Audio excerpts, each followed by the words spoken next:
Have you ever found yourself stewing over a single careless comment, unable to let it go for days? Have you questioned why minor misunderstandings can shatter your peace more than life's major storms? Welcome back to the channel, your sanctuary for cultivating inner spaciences, refining character, and rebuilding a life of genuine joy. Today's topic is one many spend a lifetime trying to master, yet never quite reach: forbearance and compassion. This isn't about weakness, it's the pinnacle of personal cultivation, the very measure of one's life breadth. As an elderly master once said, "Expand your heart, learn to yield and to forgive. This is true moral virtue." This isn't moralizing, it's wisdom that can transform destiny. In this video, we'll explore two fundamental truths. Compassion is not surrender, but a powerful choice to understand rather than to oppose. Forbearance is not retreat, but a conscious mastery over one's reactions, freeing you from needless conflict. When I was in my early 20s, I worked side by side with a colleague whose impatience often clashed with my own ideals. One afternoon, in the heat of a looming deadline, she snapped at me over a trivial formatting error. My first instinct was to defend myself, to point out her own mistakes, and to prove my competence.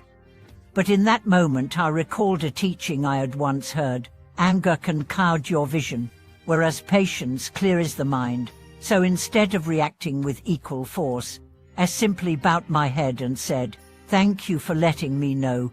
Even though inside my heart was pounding, the tension dissolved immediately.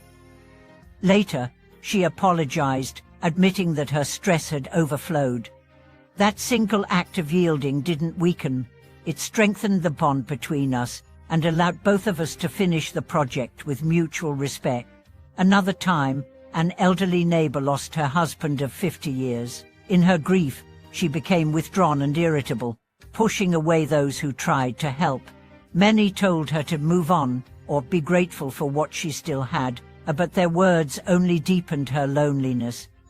Remembering the power of compassionate presence, I spent afternoons simply sitting by her, listening to her memories without judgment.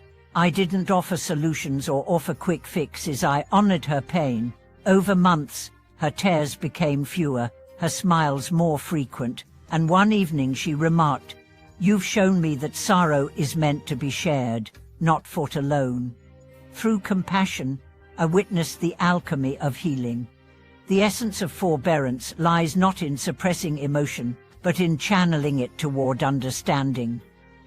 When someone cuts you off in traffic, your immediate outrage can spiral into hours of foul mood. Try instead this simple practice: take 3 slow breaths, silently wishing the other driver safety on their journey. You'll find your own heartbeat slowing, your perspective widening. This small pause between stimulus and response is your power zone, the realm where choice replaces reaction, where peace replaces conflict. In my meditation retreat deep in the mountains, a master once guided us through a visual as imagine your anger as a fiery dragon cold in your chest. Breathe into its scales, feel its warmth, and then invite it to unfurl its wings and fly away. At first, many of us struggled, but with perseverance we felt the dragon lift, leaving behind only a gentle glow of awareness. That glow is compassion marinated in stillness, a state that cannot be roused by another's harsh words. Try this tonight before you sleep. Recall one moment from your day when you felt wounded by someone's remark or action. Write it down in a journal, then read it aloud, as if speaking to a friend who is hurting. Offer yourself the same kindness you would offer them.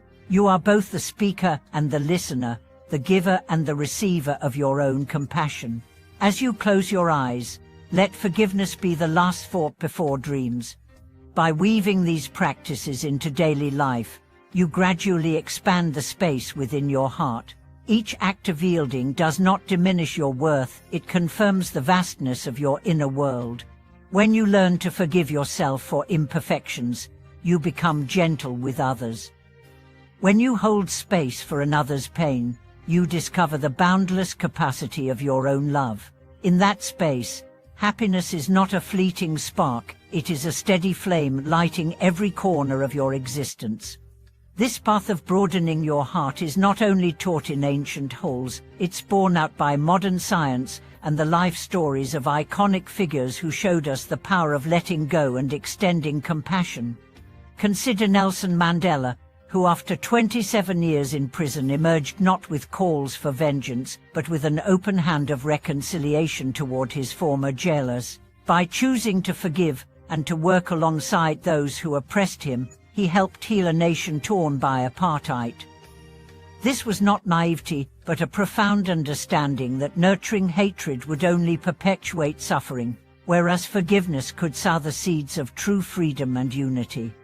Neuroscience confirms that forgiveness isn't just lofty philosophy, it rewires the brain for resilience. Studies have shown that when we practice forgiveness, levels of the stress hormone cortisol decrease, our blood pressure stabilizes, and activity in the brain's fear centers diminishes. In contrast, ruminating on grievances keeps us locked in chronic fight-or-flight mode, robbing us of vitality and peace.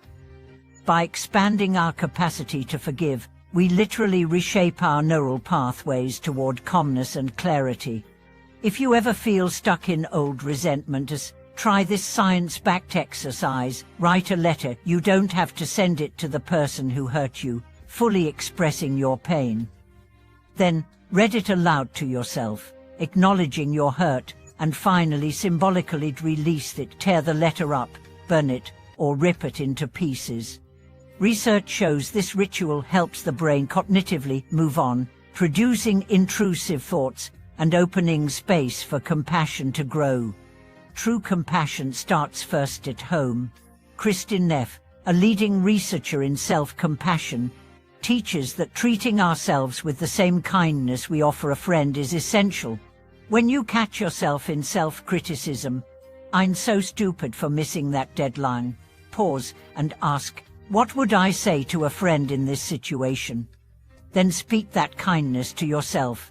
This simple shift decreases anxiety and fosters a mindset in which you can extend genuine warmth to others rather than unconsciously expecting them to be flawless.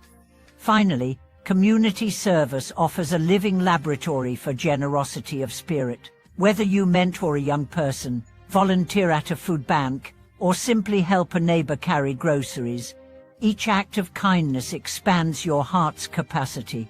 As research on Helper's Height shows, giving stimulates dopamine pathways, producing feelings of warmth and connection. The more you practice, the more natural compassion becomes, and the more effortlessly you'll forgive small slights and misunderstandings in daily life. By weaving together the age-old wisdom of yielding and the latest discoveries in psychology and neuroscience, you create a powerful toolkit for lifelong happiness. Each moment you choose understanding over reaction, each time you pause instead of lash out, you cultivate a heart wide enough to hold joy, sorrow, setbacks, and triumphs without losing your center. Keep practicing these methods, and over weeks and months you'll notice resentment dissolving, relationships deepening, and a quieter, more joyful presence emerging in your everyday life. Thank you for watching this video. Please share your insights and stories in the comments, and don't forget to subscribe, like, and leave your thoughts below to support the channel. We'll meet again soon on the journey of expanding our hearts and discovering true happiness.